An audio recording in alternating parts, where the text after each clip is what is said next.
뉴스 브리핑 시간인데 저희가 보통 2개, 3개 아이템을 다루는데 네. 송채경화 기자가 한겨레 21의 탑 기사를, 표지 기사를 본인이 특종했다고. 특종이라고까지 하기는 약간 애매한 기사고요. 아무튼 의미 있는 기사라고 생각하고 기사를 썼습니다. 비웃으시네요. 자신만만하던 아까의 태도하고 다른데. 저 기사 때문에 난리가 났어요, 지난주에. 지난주가 아니라 어제.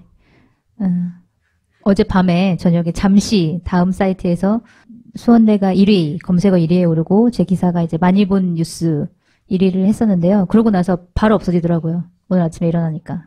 표지는 이래요.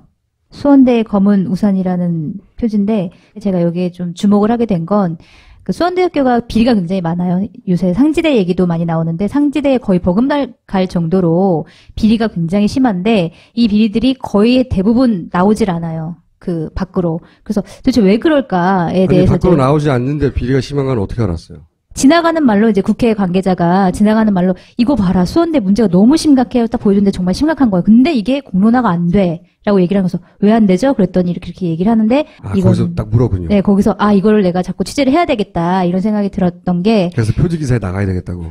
그렇죠. 표지 기사에 나가야 그래서 되겠다. 다음 검색에 1위를 해야 되겠다고. 거기까지 생각을 안 했고요. 파파이스에서 한번 얘기를 해야 되겠다 이렇게 생각을 했었고 수원대가 어떤 문제를 갖고 있는지에 대해서 보면 그러니까 일단은 이사회라는 게 사립대에서 이사회는 굉장히 중요하거든요. 왜냐면 대학교 운영의 모든 것들 다 이사회에서 결정을 하기 때문에. 근데 많은 이사회 회의 내용이 조금 이상한 부분이 되게 많고 특히 오전에 죽은 사람이 오후에 회의를 개최하는 이상한 이사회 회의록까지 있었어요. 그래서 이거는 서면까지 있는데 이거는 허위 작성을 했다고 해서 이건 교육부에서 공식적으로 감사를 해가지고 감사 결과가 나온 건데 9월 6일 날 2007년 9월 6일 네. 7시에 사망한 이사장 아무개 씨가 같은 날 이사에 참석한 걸로 회의록이 작성돼 있다는 거죠. 예. 이건 사문서 위조라고 해서 사실은 다른 학교 같은 경우에 이런 사문서 위조가 발견이 되면 그 해당 이사가 이사 선임이 아예 취소되는 경우가 있었어요. 굉장히 많이. 그래서 이 경우에도 만약에 수원대가 이날 해당하는 이사회 회의에 참석했던 이사들이 만약에 이사 임원 취소가 된다면 지금은 이사회가 해체가 되는 상황이에요. 근데 이제 그런 상황까지 오지 않도록 교육부에서는 임원 취소 판결을 내린 게 아니라 처분이 보면 경징계에 머물고 있어요. 그렇기 때문에 이사회가 지금까지 계속 지속될 수 있었던 것이죠. 이렇다는 얘기는 단순히 그분이 참석을 안 했는데 참석했다고 착각한 게 아니라 그 회의 자체가 없었거나 그렇죠. 혹은 회의록의 내용이 허위거나 그렇죠. 뭐 이렇다는 얘기겠죠. 네. 근데 뭐 이것도 굉장히 심각한 문제지만 뭐 총장 같은 경우에 표절 시비에 휘말려 있고 그다음에 총장 아들을 수원대 입학하지도 않았는데 허위 졸업 증명서를 발급해가지고 미국 학교에 뭐 보낸다거나 아니면 본인 소유의 개인 리조트가 있는데 리조트 공사를 학교 대금으로 리조트 공사를 한다거나 이건 뭡니까? 이거는 미술품. 이제 학교에서 소유하고 있는 미술품 한 1000점 정도를 자기 소유로 이렇게 관리를 하고 있었던 거예요. 개인 소유로? 개인 학교 소유로. 재산인데? 네. 그래서 그게 걸렸는데 그러고 나서 교육부가 너 이거 고쳐라 라고 했더니 교육부가 너라고 그랬어요? 너라고는 안 하고 당신 이거 고치시오 라고 했더니 당신이라고 했어요? 어쨌든 했더니 고쳤다는 게 또다시 뭐 200 몇 점, 약 500점 정도를 자기 개인 소유나 혹은 자기 개인 업체 소유로 반출을 하려다가 또다시 적발된 사례가 있었죠. 장남은 제약한 사실이 없는데 네. 미국 소재대학에 편입하기 위해서 위조를 했다. 학적 서류를. 그렇죠. 이것도 역시 감사원 감사 결과에 나와 있는 총장이니까 가능했을 것 같고. 네. 공식적으로 교육부 감사에서 지적된 내용만 총 33건이에요. 네, 그래서. 근데 이게 어떻게 해서 감춰졌느냐? 네, 감춰졌냐? 이 바로 제 왼쪽이 이제 수원대 이인수 총장이고, 그 다음에 김무성 새누리당 대표, 그 다음에 정세균, 새정치민주연합 의원이죠. 네.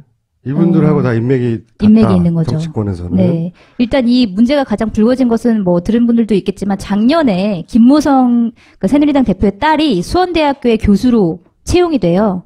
그리고 나서 한 달 뒤에 국감이 열리는데 이제 수원대가 비리가 많으니까 이제 국감에서 증인 채택을 하려고 한 거예요. 이인수 총장을. 그랬는데 이제 김무성 대표가 당시엔 대표는 아니었지만 김무성 의원이 그걸 막으려고 했다는 의혹이 굉장히 많이 보도가 됐어요.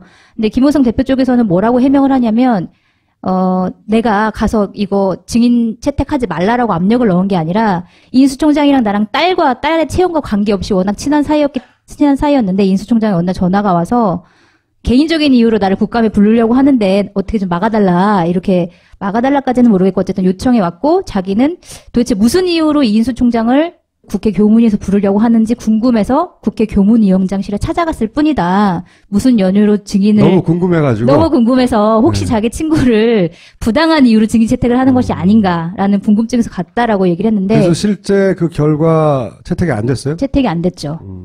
이제 이 문제가 불거져서 국정감사 이인수 총장을 또 증인 채택을 하려고 했는데, 이번에는 새누리당 의원들이 막아서 우리는 절대 이인수 총장을 증인 채택을 할 수가 없다라고 얘기를 한 거죠. 그것도 역시 그러면 김무성 새누리당 대표와 관련이 있다고 추정하는 거예요? 그렇죠. 왜냐하면 이제 새누리당 관계자가 뭐라고 얘기했냐면, 그러니까 표면적인 이유는 지금 뭐 이인수 총장이 재판 중에 있기 때문에 부를 수 없다라는 게 새누리당 교문위원들의 표면적인 이유인데, 실제로는 이 사람이 증인 채택이 돼서 오면 야당 의원들이 분명히 그 대표 딸의 채용 문제에 대해서 얘기를 할 거 아니냐. 정치적으로 그러니까 김무성 대표를 이용할 것을 우려해가지고 우리가 정치적으로 이거를 결정을 한 거다, 이렇게 얘기를 하더라고요. 그러니까 결국 김무성 대표 때문에 증인 채택이 안 됐다고 볼 수 있는 그럼 거죠. 김무성 대표 때문에 안 된 것인데 김무성 대표가 약점이라고 네, 새누리당에서도 생각하는 게 김무성 대표 딸의 채용 문제잖아요. 그렇죠. 채용 문제에 대해서는 취재를 안 했어요?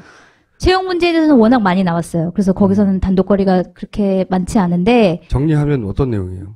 일단 김무성 대표의 딸이 나이가 되게 어려요. 32살인데, 그래서 나이가 어리다는 점이 일단 가장 문제가 많이 됐고, 지금 왜냐면 정교수가 됐나요?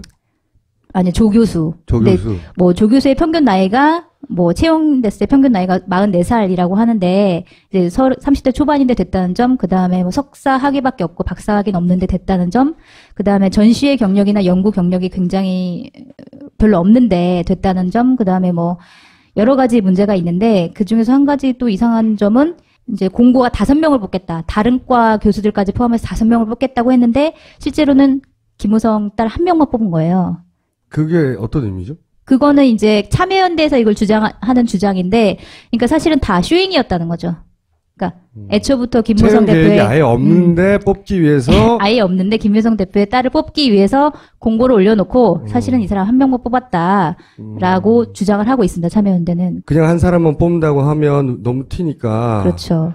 정상적인 채용을 하는 것처럼 해놓고 다른 사람은 뽑을 생각이 없으니 안 뽑고 네. 한 사람만 뽑고 끝났다. 네. 그렇게 주장을 하고 있는 것이고. 공고 기간에 대한 문제 제기도 있었던 것 네. 같습니다. 공고 기간도 굉장히, 그러니까 사실은 평균보다 굉장히 작았다, 이번에. 응모를 하지 네. 말라고. 거의 응모를 사람들이 알지 못하게 할 정도로 응모 기간이 짧았다라는 주장도 있었고, 그래서 참여연대는 그러니까 김무성 대표가 자기 딸을 채용시키고 그 다음에 국감 증인에서 빼준 거다라고 해서 수뢰 후 부정처사 혐의로 지금 고발을 한 상태고, 그거에 대한 이제 검찰 수사가 이루어지고 있는 상황이죠.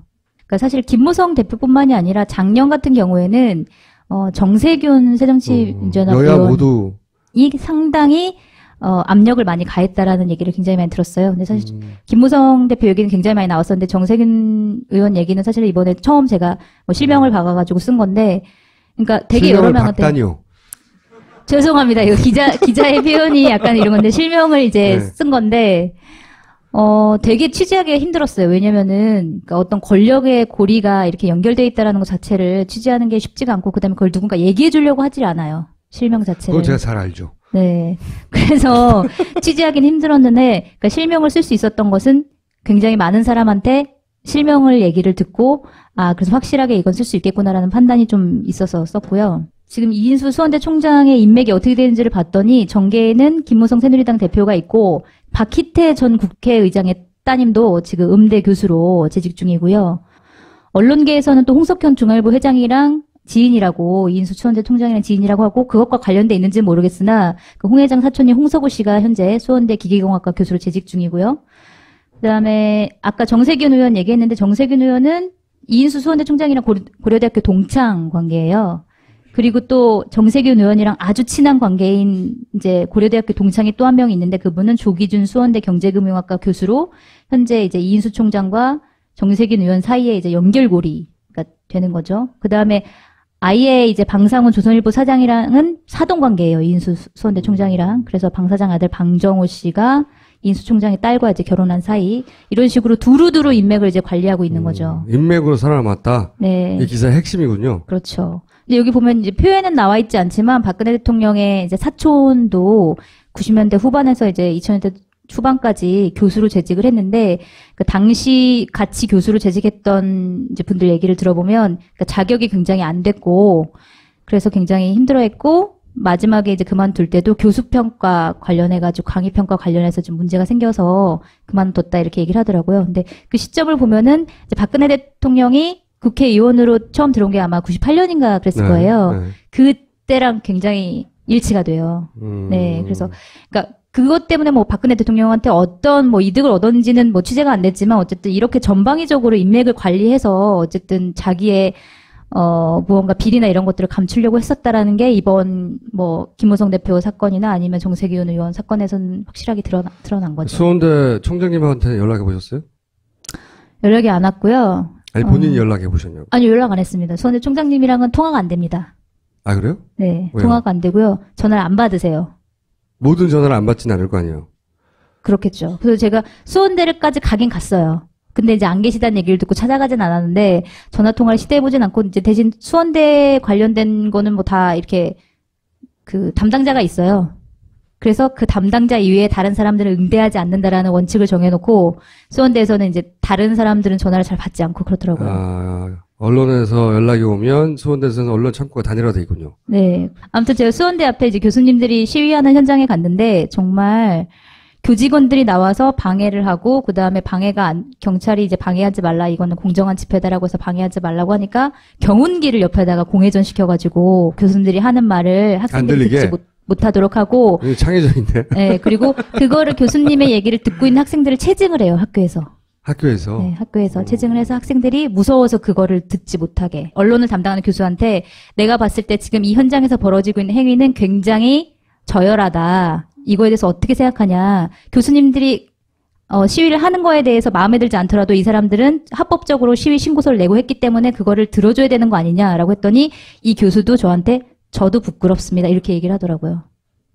그 정도로 본인들도 인정을 하는 거죠. 어느 정도 문제가 심각한지에 대해서. 어쨌든 뭐 조만간 수원대에서 접수한 소장에 의해서 연락이 갈 거라고 기대하고요. 모르겠어요, 저는. 네.